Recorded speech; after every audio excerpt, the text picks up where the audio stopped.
You're watching MAVFEATS episode 10. I am going to make a video for each anime this season. Okay, so I just finished watching Joshikousei no Mudazukai, translated to Wasteful Days of High School Girls. It's available on High Dive, but you can just torrent it like a real man. Okay, so I gotta say this show, it's alright. It is kind of subpar. I'd say it is somewhat. So there are some comparisons to Asobi Asubase or Asobase. I would say that the show isn't really as much compared to that show, and I'll go further into depth with that later on. So let's just start summarizing the show. So what the show is about is just it's basically just a daily live show, just girls being comedic, a couple girls. This seems to be like one of those shows like Nichiju or Asobase, but instead of just 3 girls, there's like 10, and like they all seem to be parts of the main cast. I guess Nichiju has more than 3 girls, but you know what I'm saying. There's like a couple. This girl just kind of goes out of her way to meet a bunch of girls to like find somebody. The OP of the show is really good. It's actually really creative. I was super having a lot of fun. It's like this really cool, wonderfully fun and poppy like sound to it. There's like these cool effects that they're doing with chairs, and just like I just thought it was creative. All the girls of the show are like showing off and like jamming out, and they're all singing along in the show. In the song. It's pretty good. It's also like Western hip-hop inspired, which is kind of cool. You can tell that it's inspired here by the West. She's like over here like mic check, mic check. The OP is also super catchy, and yeah, like I said, creative with the chairs and all that and whatnot. So Nozumu's dream, which is the main character, who's basically Yuko, her dream is to become an amazing high school girl, which basically just means that she wants to become popular with the boys. She just wants to have a whole lot of guys surrounding her at all times. She wants to not put in any work for a guy to come to her and woo her.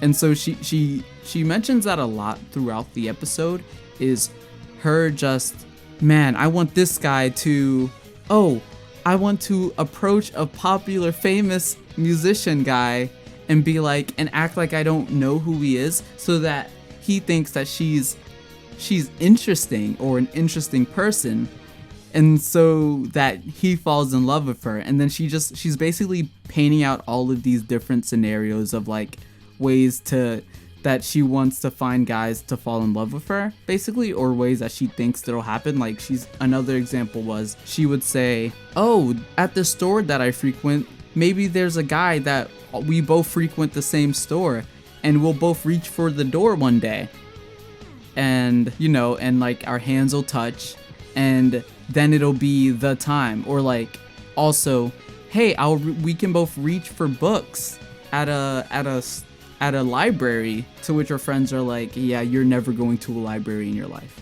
So one thing that seems interesting about the show is the kind of sense of Japanese humor, I'd say. Like, the show is funny enough. Like, I think I will continue it just because I think it can probably get better, and I'm not like disgusted by it or anything, even though compared to the season we're in, it's not gonna be worth it compared to every good show during the season, like every show that is just already amazing.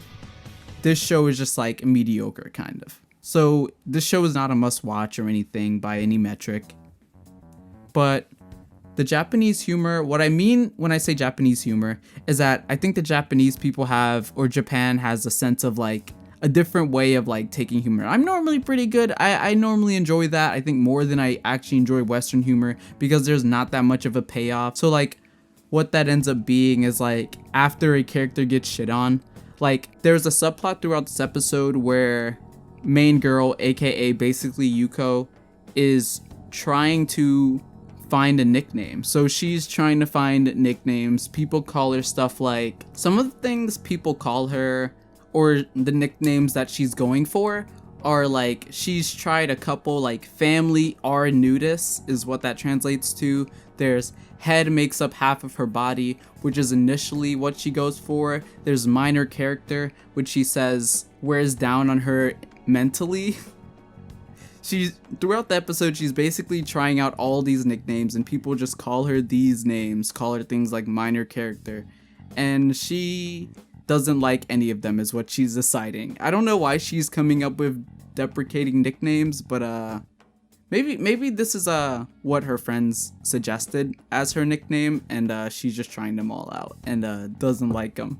But basically at the end of the episode, after she's decided that all of these nicknames suck for her, one of her friends say that a good nickname for her would be Baka, and she just like thinks about it, you know, like there's no ah ha ha ha ha, that's hilarious. There's just like, or like there's no like visually showing a reaction to that. It is just like, it very much seems like the intent is to be that the person who got joked on is supposed to reflect on what was said.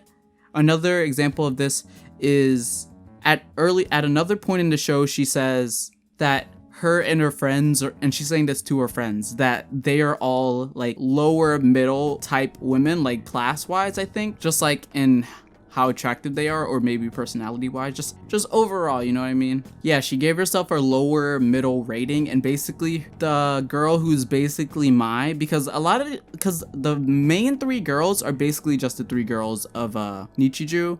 There's Mai, Yuko, and Mio, and main character is Yuko. There's a deadpan girl who's obviously Mai, and then the other girl who's just kind of straight woman is Mio, as always. And so yeah, that's why they call her idiot and stuff in Baka. But basically this girl says that she thinks that it's amazing, or Deadpan Girl says that basically what happens is that Deadpan Girl says that she finds it amazing that she considers herself, that she would overestimate and consider herself a lower middle rating. And then that's like hilarious and like how it's like said, but then like her and her friend just keep walking to school, and it's just kind of like you take a breath in, and then you get to a cut later on. This is an after credit scene, but you get to a point later on where she's just like, I'm low, the lowest of the low. It's just like, that's the payoff after like a bit. There's no like, it's just her reflecting, I guess, and coming back after she's reflected on it. She's like looking at herself in the mirror as she's saying that she's actually just the lowest of the low. Like and subscribe if you like high school girls. You're watching MAVFEATS episode 10.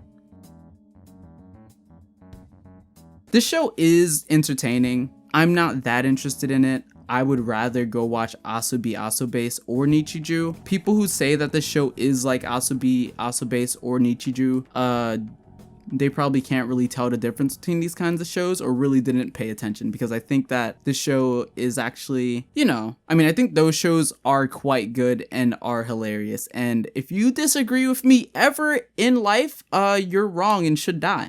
One thing that's really funny about this show, a joke that I thought was great, was so she goes at the beginning of the episode, she's looking around because she has finally become a high school student, and she's looking around and she realizes that she is actually attending a all-girls school, even though it's really clear in the name that it's an all-girls school.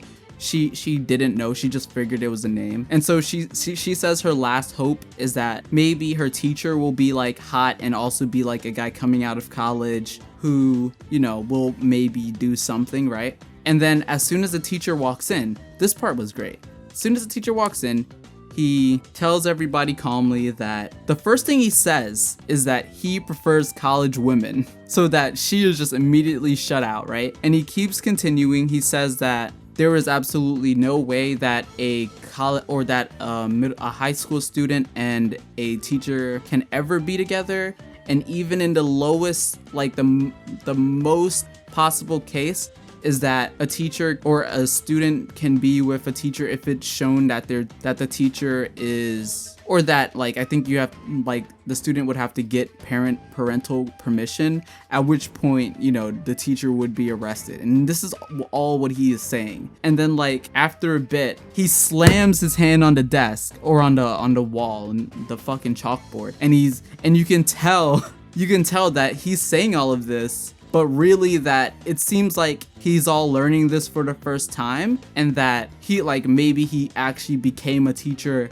to have that kind of fantasy happen, because he was just talking about how it's a fantasy that a student and a teacher can never be together, and he's really just saying everything about it. And then he just, like, screams, like, why don't we just change the law then, guys? Why don't we just change the law? What a stupid law! And he's just, like, angry. It's quite funny. It's quite funny. I gotta say, I respect it, you know. That teacher, he's a pedophile, but I mean, hey, he only prefers college women, quote. So, you know, dude, it was all a farce all along. Mans was really just trying to get with the high school girls. It's pretty funny. He seemed like a really straight-laced guy. I'd say watch that, at least that moment, because that was pretty funny. But he definitely became a teacher to have that fantasy realized, no doubt about it. What's funny about it is that it seems like he literally just walked, or like, he just found out about it and then walked into the classroom. Like, he found out right before walking in. So basically, some of the girls that are shown in this episode are, you know, like I said, Mio, Mai, and Yuko. But then there's this chuny blonde girl who has like a face patch on her, just like a band-aid thing, and, you know, she's just acting chuny. She says like 1 or 2 lines and is not said again. Then there's another girl that this girl just calls Lolly, and she's basically Taiga. I should watch that show. I should watch Toradora, but she's basically Taiga, just, you know, she's just a lolly tsundere. Probably just worse than Taiga. Then there's a headphones girl who's just wearing headphones, and she says that her thing is that, like, she asks, why are you always listening, or why are you always have headphones on? And headphones girl says that she is always listening to the financial internet radio. So she's just always listening to, like, find out when stocks are going up and stocks are going down and shit. I guess maybe she's an investor, but she seems like the kind of dictionary character. She said she wanted to find, or main character girl told her that she's looking for, like, a quality guy.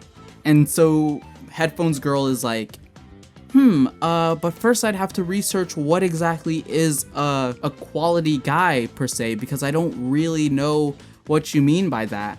And so she's like, I gotta look at a dictionary. And so, you know, that girl, she dips after that. This is so instead of Daily Lives of High School Boys, this is Wasteful Days of High School Girls. And I have way higher hopes for High School Boys, because that show, I've only heard great things about it, and this show seems lame. But that's all I've got to say about Joshikousei no Mudazukai, Daily Lives of High School Girls, but not Daily Wasteful Lives of High School Girls. This is all for MAVFEATS episode 10. Thanks for watching, guys. See you next time.